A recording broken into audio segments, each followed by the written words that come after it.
हाँ भाई, second type का कोलाइडल सोल है क्या?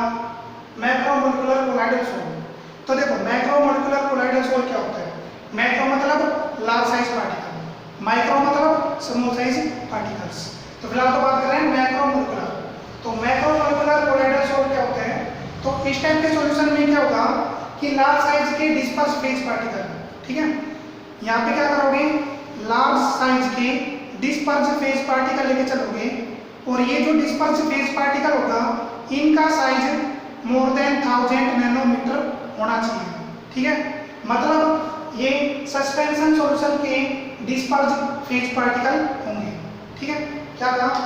देखो पहले समझ लो क्या होता है। Let us consider dispersion medium in beaker. सबसे पहले डिस्पर्जन मीडियम लेके चलो। डिस्पर्जन मीडियम को बीकर में रखा, ठीक है। अब क्या करोगे, disperse phase particle, disperse phase particles मतलब solid particles which size more than 1000 nanometer, ठीक है। मतलब यहाँ पे जो सॉल्यूट लोगे, डिस्पर्स फेज पार्टिकल लोगे, इसका साइज 1000 नैनोमीटर से ग्रेटर होना चाहिए। मतलब ये जो डिस्पर्स फेज लेके चलोगे ये सस्पेंशन सॉल्यूशन के पार्टिकल्स होंगे, ठीक है। सस्पेंशन सॉल्यूशन के particle act as disperse phase, इनको हम डिसॉल्व करवाएंगे। किसमें डिसॉल्व कराओगे? डिस्पर्जन मीडियम मतलब सॉल्वेंट में डिसॉल्व करवाते हो। जब डिसॉल्व कराओगे तो ये जो लार्ज साइज मॉलिक्यूल होगा ये सॉल्यूशन में आने के बाद it dissociate into small size particles. जब हमने डिस्पर्स फेज को डिस्पर्जन मीडियम में डिसॉल्व किया तो जो डिस्पर्स फेज था, जो लार्ज साइज मॉलिक्यूल्स था, वो छोटे छोटे स्मॉल साइज पार्टिकल्स में ब्रेक डाउन हो जाता है। मतलब लार्ज साइज मॉलिक्यूल्स डिसोसिएट हो गया स्मॉल साइज मॉलिक्यूल्स में, ठीक है। अब ये जो पार्टिकल्स ऑब्टेन हो रहे हैं सॉल्यूशन के अंदर, इनका साइज लाई करना चाहिए। इनका साइज लाई करेगा, किनके बीच में लाई करेगा? 1 नैनोमीटर टू 1000 नैनोमीटर। मतलब ये जो पार्टिकल्स आ रहे हैं ये पार्टिकल्स कोलाइडल सॉल्यूशन के पार्टिकल्स हैं, ठीक है। ये सभी कैसे? कोलाइडल सॉल्यूशन के पार्टिकल्स। तो कहने का मतलब ये है कि जो सस्पेंशन सॉल्यूशन के पार्टिकल थे वो किस में डिसोसिएट हो गए? कोलाइडल सॉल्यूशन पार्टिकल्स में डिसोसिएट हो गया। मतलब कोलाइडल सॉल्यूशन हमें ऑब्टेन हो चुका। तो इस टाइप के जो पार्टिकल्स होंगे, इस टाइप के जो पार्टिकल्स होंगे वो तो क्या कहलाते हैं? Macromolecular colloidal particles. और ये जो सॉल्यूशन ऑब्टेन हो रहा है ये क्या कहलाएगा? Macromolecular colloidal solution. समझ आ गया? बड़े साइज का डिस्पर्स फेज पार्टिकल लेके चलना सस्पेंशन सॉल्यूशन का, जब उसको डिस्पर्जन मीडियम में डिसॉल्व करवाओगे तो स्मॉल साइज के पार्टिकल में ऑब्टेन होंगे। और ये जो पार्टिकल आते हैं इनका साइज 1 नैनोमीटर से 1000 नैनोमीटर के बीच में लाई करेगा। मतलब हमें यहाँ पे क्या मिलेगा?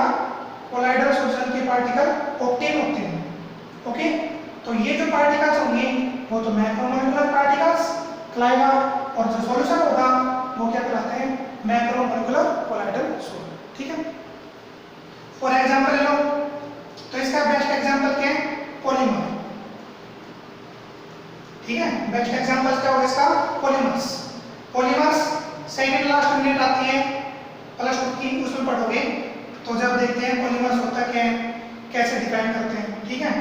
वैसे पॉलीमर्स दो टाइप के होते हैं, एक तो होते हैं नेचुरल और दूसरा होते हैं सिंथेटिक। और भी टाइप है पर फिलहाल तो यहाँ पे दो लेके चलोगे, तो नेचुरल पॉलीमर्स और दूसरा सिंथेटिक पॉलीमर्स। ये दोनों टाइप के पॉलीमर्स बेस्ट एग्जांपल होंगे किसके? मैक्रोमोलिकुलर कोलाइडल सोल्यूशन के, ठीक है। अब हम तीसरा टाइप देखते हैं।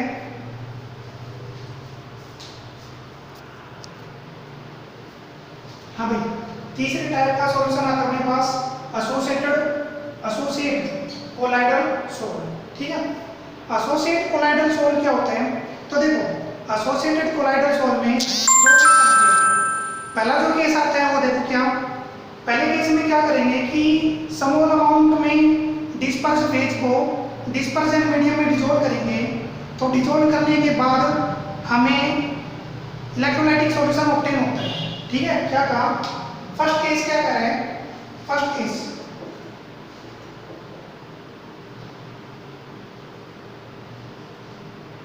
डिस्पर्जन मीडियम को बीकर में लेके चले स्टार्टिंग में, ये डिस्पर्जन मीडियम हो गया। ठीक है, अच्छा मतलब सॉल्वेंट अपने पास ले रखे यहाँ पे। अब क्या करोगे? डिस्पर्स फेज पार्टिकल को, डिस्पर्स फेज पार्टिकल मतलब सॉल्यूट है, सॉल्यूट इन लेस अमाउंट या स्मॉल अमाउंट, स्मॉल अमाउंट। तो देखो जब सॉल्यूट के स्मॉल अमाउंट को डिसॉल्व करवाओगे डिस्पर्जन मीडियम में, तो जो सॉल्यूशन आएगा वो एक्ट एज इलेक्ट्रोलाइटिक सॉल्यूशन।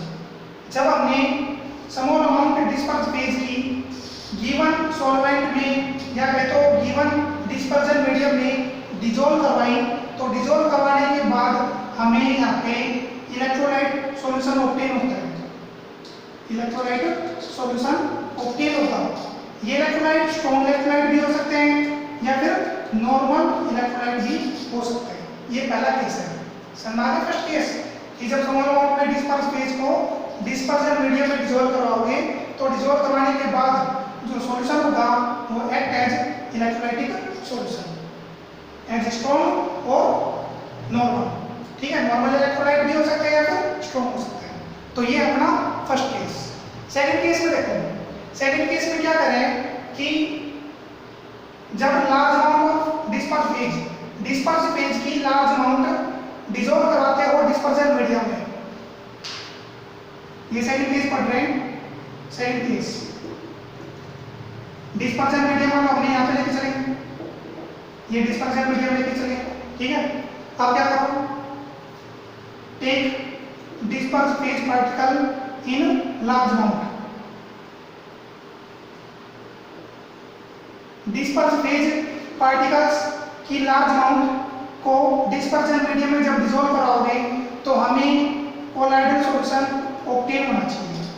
ठीक है, दूसरा केस ये कह रहे हैं जब लार्ज अमाउंट सॉल्यूट की लार्ज अमाउंट डिस्पर्स फेज की डिस्पर्जन मीडियम में जब डिसॉल्व करवाओगे, एडिशन करवाओगे, तो एडिशन करवाने के बाद हमें यहाँ पे क्या मिलना चाहिए?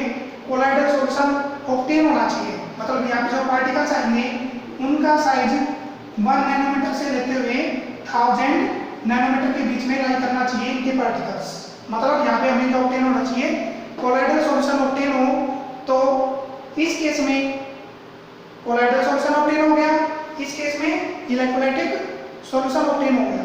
तो इन दोनों केस में जो अपने पार्टिकल्स होंगे डिस्पर्स फेज के वो कहलाते हैं एसोसिएटेड कोलाइडल पार्टिकल्स, और ये जो सॉल्यूशन ऑब्टेन हो रहा है दोनों केस में वो क्या कहलाएगा? Associated colloidal sol. ठीक है, तो एसोसिएटेड कोलाइडल सोल के दो एग्जांपल हैं, सॉरी एग्जांपल नहीं, दो केस हैं। पहला केस क्या कर रहे हैं कि जब डिस्पर्स फेज को स्मॉल अमाउंट में डिस्पर्जन मीडियम में डिसॉल्व करवाते हो, तो डिसॉल्व करवाने के बाद हमें क्या मिलना चाहिए? इलेक्ट्रोलाइट ऑब्टेन होना चाहिए।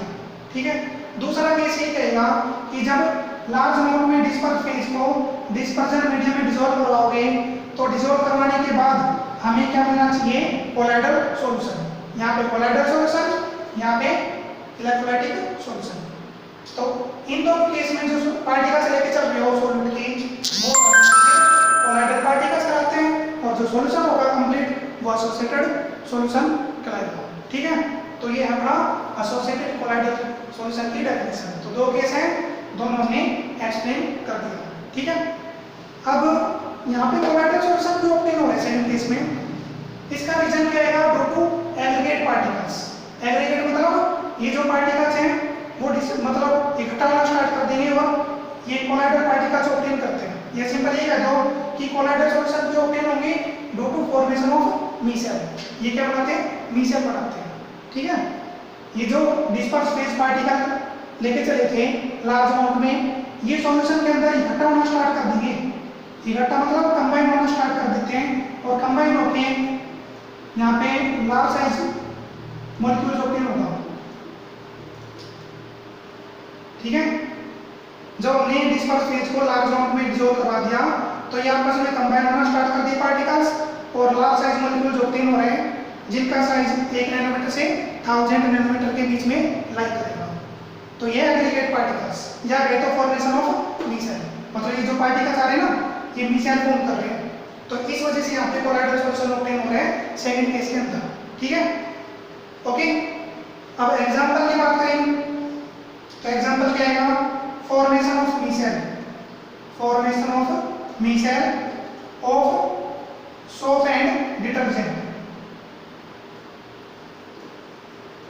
ठीक है, सोप या फिर डिटर्जेंट की मीसेल फॉर्म होना, मीसेल की formation soap and detergent is the best example of associated colloidal solution. Okay, तो ये थी type of colloidal solution on third basis. Okay, तो ये कंप्लीट हो चुका। अगला लेक्चर अपना अगले टॉपिक पे होगा।